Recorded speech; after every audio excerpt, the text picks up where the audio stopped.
이번 이야기는 무서운 이야기. 멍멍.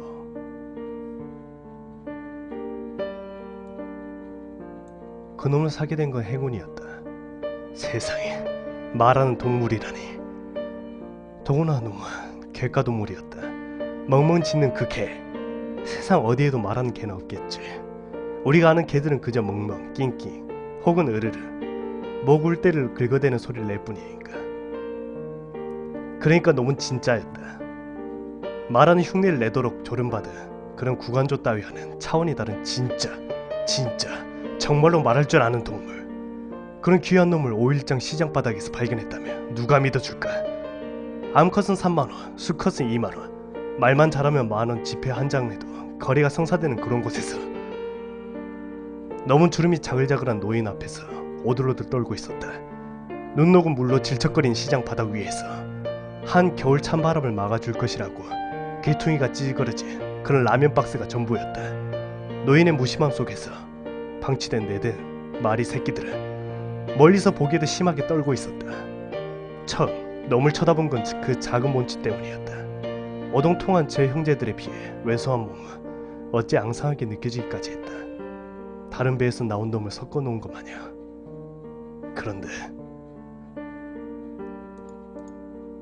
가지 마세요. 너무 추워요. 어라, 놈이 나한테 말 걸었다. 새까만 눈으로 날 보면서 정확히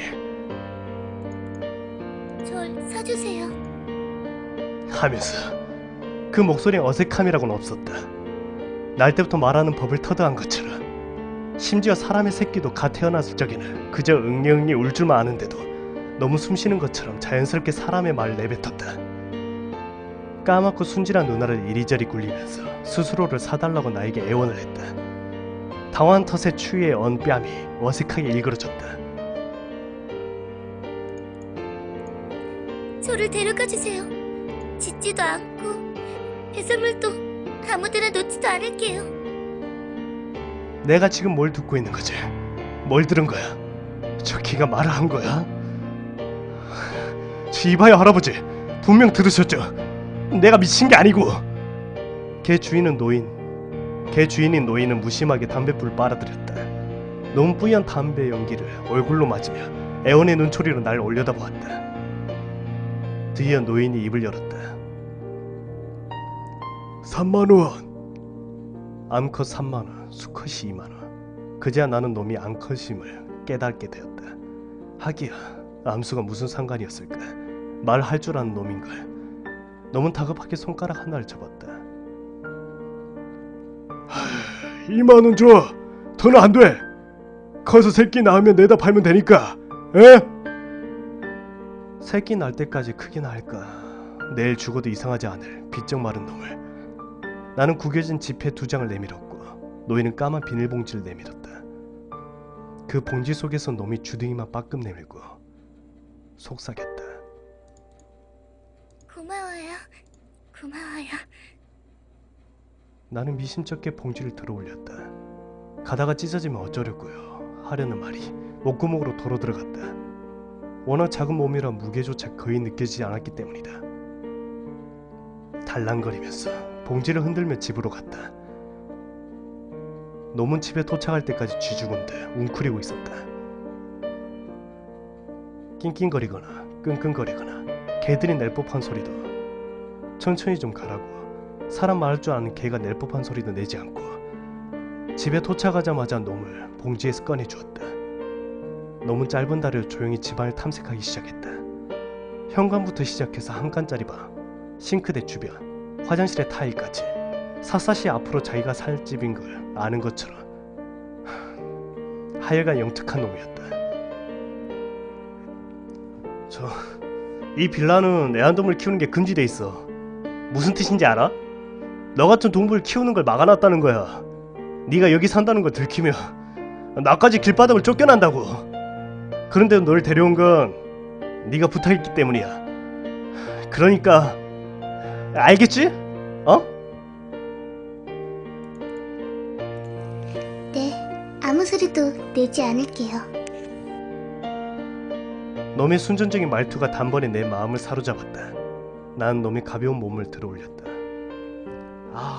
목욕부터 좀 해야겠다. 냄새가 지독한데.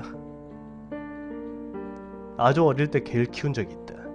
그 당시 목욕시키는 장면을 떠올려보며 전쟁도 그런 전쟁이 없었는데 놈은 얌전히 내 손길에 몸을 맡기고 있었다. 쏟아지는 물줄기에도 뜨거운 드라이어 바람에도 반항 한 번 없이.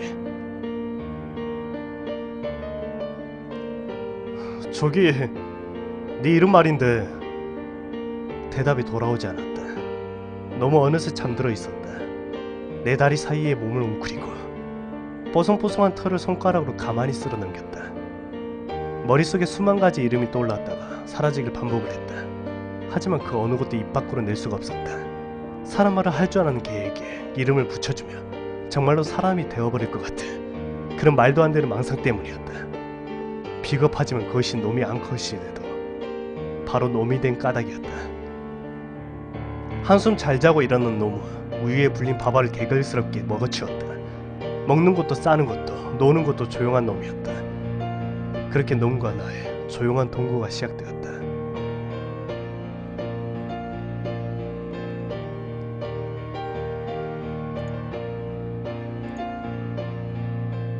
한 번은 물었다. 저기 너 언제부터 말을 할 줄 알게 된 거냐? 그리고 놈은 모르겠어요. 라고 대답을 했다. 귀신 같은 거 씌인 건 아니고 왜 있잖냐 그 사람 영혼에 떠돌다가 적당한 몸속에 들어가서 그래 빙의 같은 거. 그리고 다시 모르겠어요. 라는 대답이 돌아왔다. 그게 아니면 요괴 같은 거야? 100년 1000년씩 살면 사람 말을 할 줄 알게 되고 그러다가 사람이 된다던데 그런 건가? 놈이 머리를 가육거리며 나를 바라보았다. 요괴니 100년이니 1000년이니 한 소리를 도통 이해 못하겠다는 반응이었다. 나는 앞에 앉은 놈을 천천히 살펴보았다. 뾰족한 귀, 새까만 눈, 뭉툭한 주둥이, 소뭉치 같은 앞발, 이따금 맹렬히 흔들곤 하는 짤막한 꼬리. 어디로 보나 객과 동물 그 자체였다. 놈은 그저 개일 뿐이었다. 다른 개들과의 차이점은 말을 할 줄 안다는 것뿐.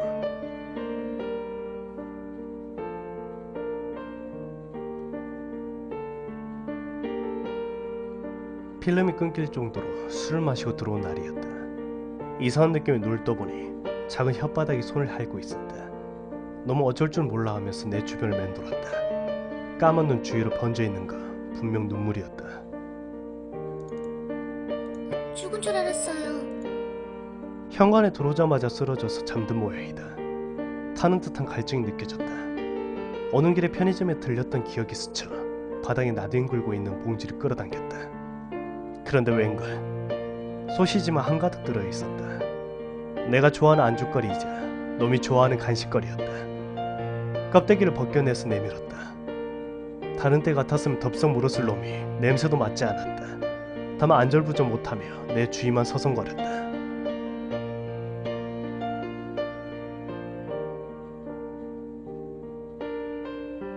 부서로 옮기면서 지방 출장이 잦아졌다. 짧게는 하루, 길게는 사나흘씩. 원래 행사 마냥 달에 한 번은 꼭 있는 일이었다. 그러다 사건이 터졌다. 집을 비운 사이에 좀도둑이 들었다. 주인집 연락을 받고 달려가 보니 난장판이 된 집이 나를 맞이했다. 창문 반충망이 뜯겨 있는 걸 보니 창문으로 들어온 것 같았다. 도둑님은 들어올 땐 창문으로 나갈 때는 현관으로 나갔다고 했다.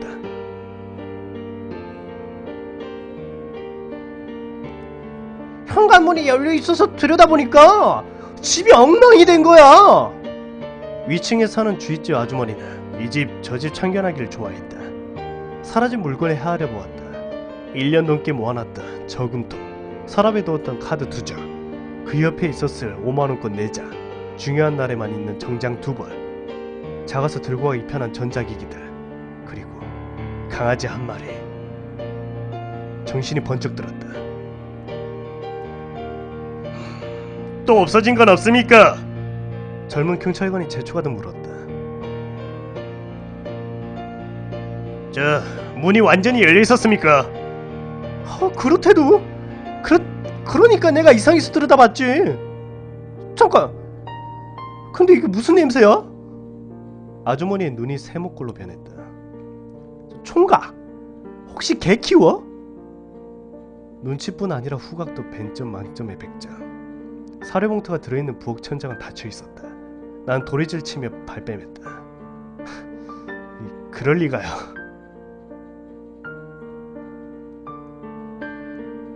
영특한 놈이니까 알아서 들어오겠지. 집 밖으로 나가본 적이 없어서 길을 찾아올 수 있을까. 걔는 후각이 뛰어나니까 냄새를 맡고 돌아오겠지. 그 짧은 다리로 가봤자 얼마나 멀리 갔겠어. 도둑이 놈의 특별한 재주를 알아차리고 데려간 거라면. 명치 끝이 알싸해지는 초조함이 며칠 동안 나를 괴롭혔다. 실종 전단지를 작성하다 깨달았다. 놈이 나의 개라는 걸 증명할 증거가 없다는 것을. 사진 한 장조차 가지고 있지 않았던 거다. 흔한 목줄도, 피부 아래에 씻는다는 칩도. 찾을 단서는 아무것도 없었다. 유일하게 적어 넣을 수 있는 특이사항은 말을 할 줄 압니다. 그 허무맹랑한 한 문장이었다.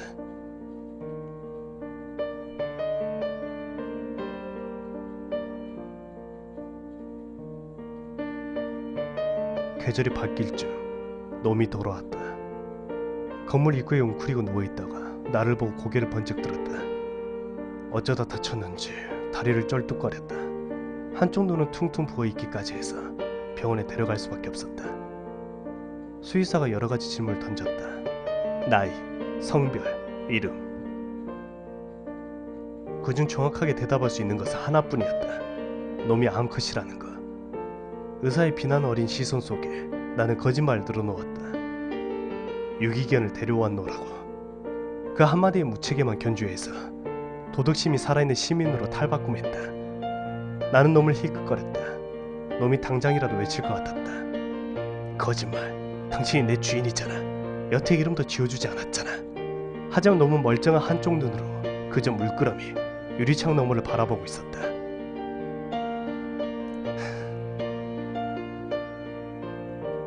고생이 많았었구나.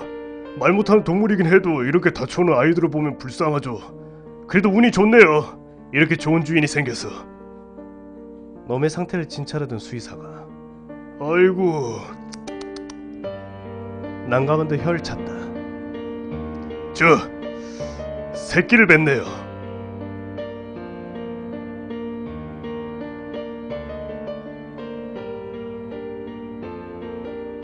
다시 돌아온 놈은 신경질적이었고 조심성이라고는 없었다.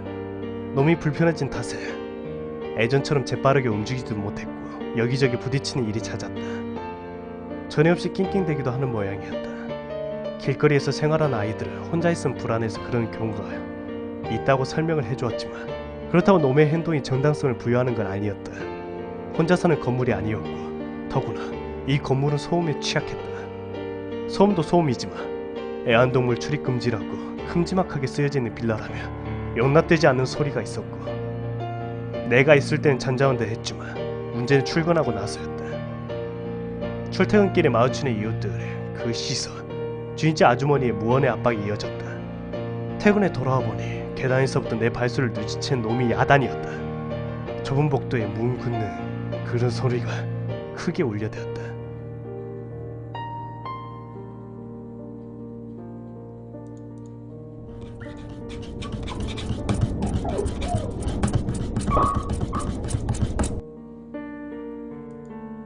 사한 말을 할 줄 아는 놈이 그렇게 똘똘한 놈이.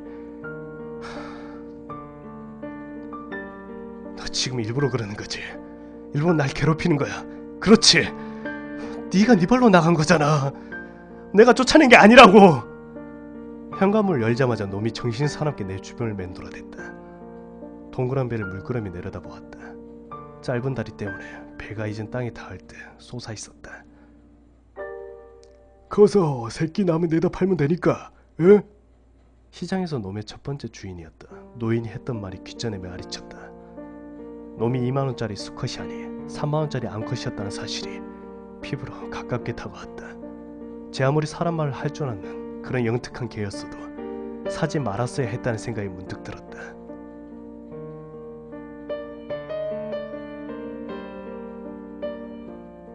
출장을 갔다. 출장을 가지 않으면 친구 집에서 밤을 보냈다. 집이 기피의 대상이 된 원인은 어렵지 않았다. 일주일간 집을 비웠다가 돌아온 날에 너무 화장실 바닥이 고인 물을 핥고 있었다. 나에게 보라는 듯이 배고파요, 목말라요 하면서 기계적으로 사료통을 채워주고 물그릇을 채워주고 집을 나섰다. 현관문은 빼꼼 열어두고 다시 이틀 만에 돌아왔을 때 현관문은 조금 열려 있었다. 이번엔 주인집 아줌마도 오지랖을 떨지 않았던 모양이다. 어두운 밤, 놈의 눈이 파랗게 빛났다. 놈은 비척대며 몸을 일으켜 나에게 걸어왔다. 다른 때 같았으면 반나절에만 먹어치워서 사려네. 이틀이 지났는데도 반이나 남아있었다. 나의 부재가 오래도록 이어질 것이라는 걸 마치 예상한 것처럼 길을 헤맸던 놈이 제 발로 집을 나가진 않겠지. 그렇다면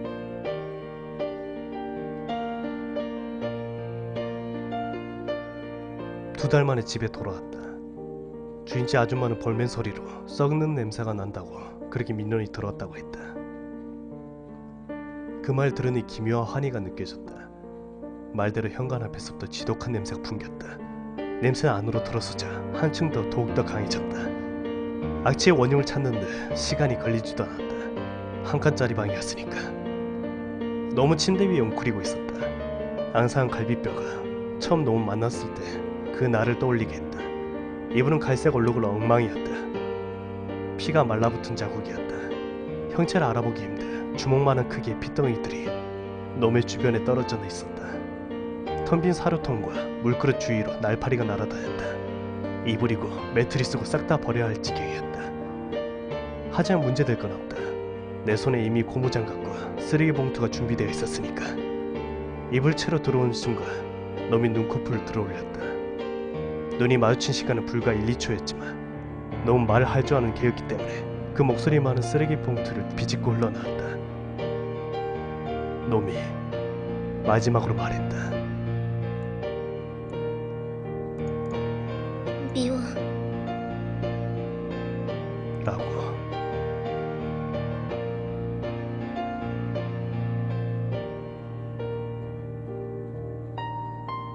밤중에 사는 공포심을 불러일으키는 무언가가 있다. 하지만 오늘은 이상하게도 산행이 즐겁게 느껴졌다. 나는 잠시 삽을 내려놓고 어두운 밤하늘, 빛나는 별들을 올려다보았다.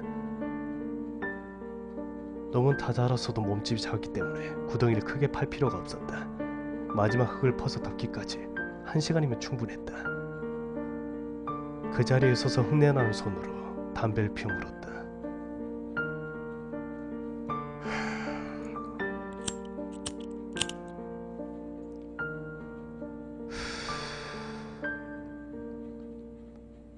올라갈 땐 험하게만 느껴졌던 그 산길이 내려갈 땐 편하기만 했다. 차에 오려던 순간이다. 멀리서